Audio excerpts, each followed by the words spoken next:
Hey, Kevin. Hi, Randall. I'm Ken Phoenix with the Illuminerdi. Thank you for taking the time today. The Residence is a real, a really, really fun whodunit, and it has Uh, such a unique energy to it. It's like it kind of feels like a West Wing meets Scandal kind of vibe. yeah, for sure. Yeah, and How it's many did you see? How many? I've seen all of them except I'm like debating on finishing the last half. Like I'm wanting to go back through the Yeah, clues yeah, and see yeah. if I get it. Like that, Oh, it's like great. Uh, my first question for you, actually, did you figure it out? Like, without giving it away, but did you figure it out? While I was reading the scripts? Yeah. No. No. Is it, did you see where you could have figured it out, or was it something that, like, did you feel like, oh man, I missed it completely? It was so small, or was it something like, When I was reading the scripts, I didn't see how I could have figured it out. But when watching the episodes, I thought,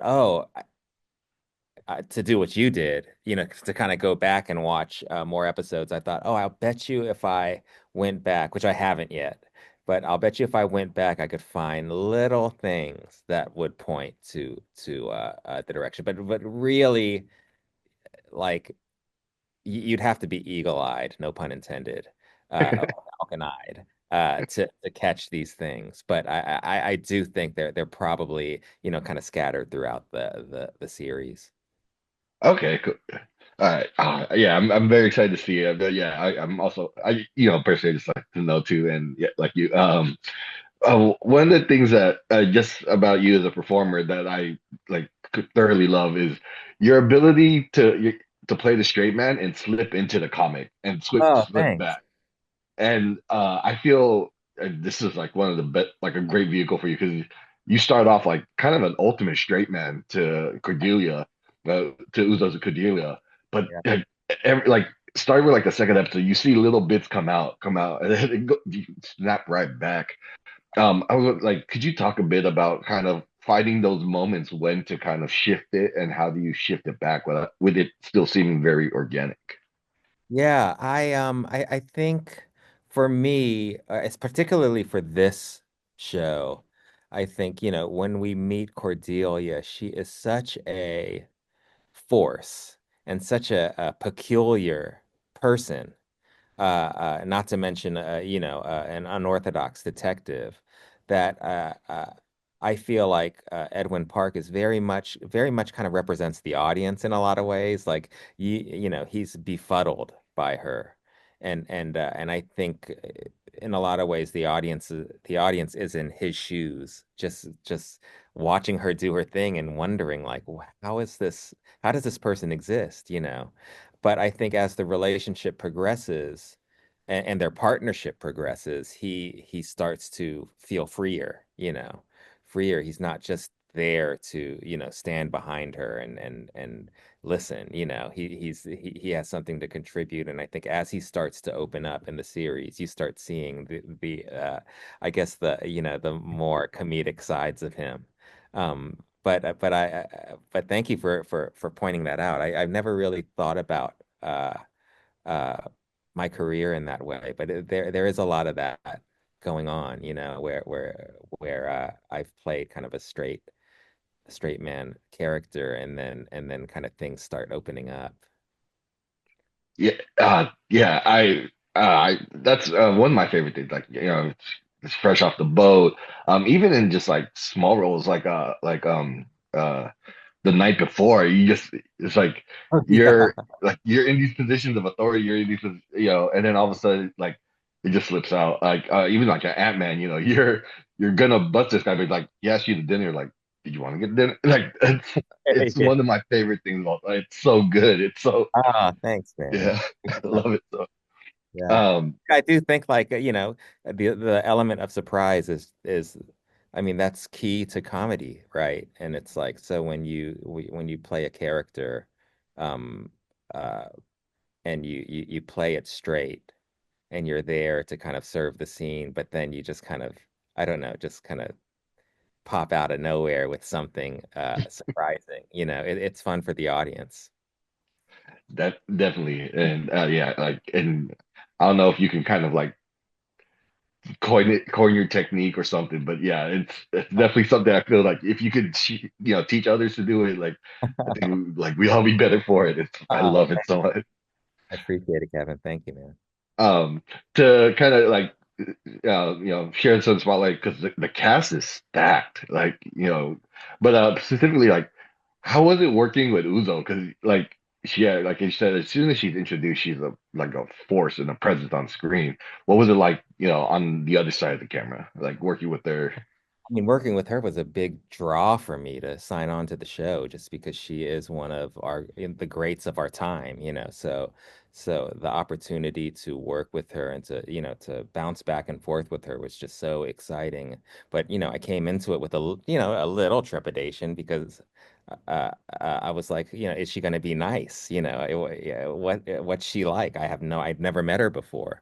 So upon meeting her for the first time, we just clicked immediately, and she's just so down to earth, so funny, so fun, and also just such a generous, loving human being, that it like immediately I just like was like, I love Uzo. She's the best. And so it was, the whole shoot was just so fun, in large part because of getting to hang out with Uzo every day, but also to hang out with like you say, the whole cast is stacked, but they were all such great people, really good people, and I think a lot of it is a testament to Uzo because she's number one on the call sheet and she kind of sets the tone, and I think the tone that was set was one of professionalism, but also just camaraderie and a good time.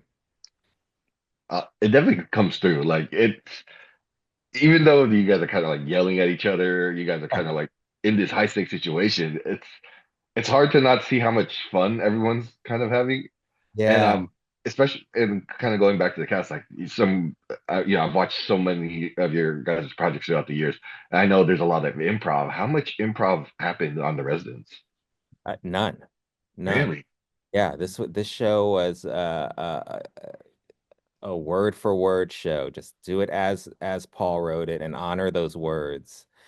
And at first I thought that would be really challenging just because I'm so used to doing improv, to playing around in comedy and finding, giving different options and jokes and lines and, whereas this one from the beginning, it was made very clear to us that we're going to honor these words, and in a way it was very freeing to do that. In large part because the writing was so good and everything felt so natural to the characters, that it wasn't as big of a challenge as I thought it would be, and the show is just so funny, and none of us had to improvise anything. It is really a testament to Paul William Davies. Oh, that's really surprising. I'm just thinking like there's a back and forth between you and Uzo like on the first episode where she was like just telling you to be quiet and stuff like that, and it just your kind of like quip or like rebuttal to it was just I don't that it came off so natural. So I was like, Really, the writing. it, oh man, that's awesome. Yeah. So my final question, yeah, it's like the White House, and there's so much detail to it. Could you talk a bit about like how the set kind of influenced the whole environment and like working conditions? Because like yeah, the different rooms, the behind the kitchen and everything. Like there's so much detail into it. It's like another character. Could you talk a bit about working with like this amazing set? Yeah, I mean the White House is a totally another character. It's a um the work that went into making that set the most accurate White House set, probably ever, in terms of TV. Uh, uh, I mean, so much work and dedication went into that, in large part to the production designer Francois, who is just incredible. And a ton of research was done. I believe like floor plans were obtained, possibly. I mean, just like so much uh, work went into making those sets feel real.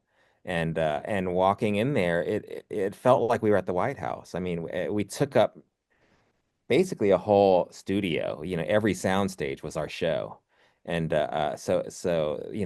we could cover so much ground in terms of how vast that wing of the White House is. And it just helped with the performances because as soon as we were in there, we were in the White House, and it's kind of like a good costume, an actor puts on a good costume, and you just feel the character. And Lynn Paolo, our great costume designer, made sure we all felt our character in these beautiful costumes, and the set was really a part of that as well. It just made it so that as soon as we got to work, we were in the scenes. And I was truly wowed, like blown away by those sets. Just the attention to detail was just so high level that it was astounding for me, truly.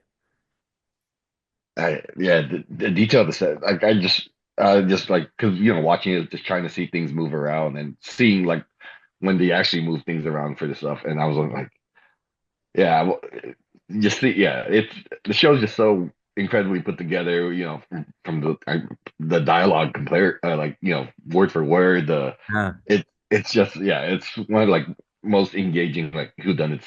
oh my God.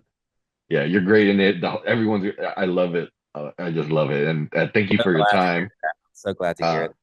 Thank yeah, I you. can't wait for everyone to watch The Resonance. Oh, great talking to you. Thanks so Thank much. thank you, Randall. All right, Kevin, have a good day, man. You too.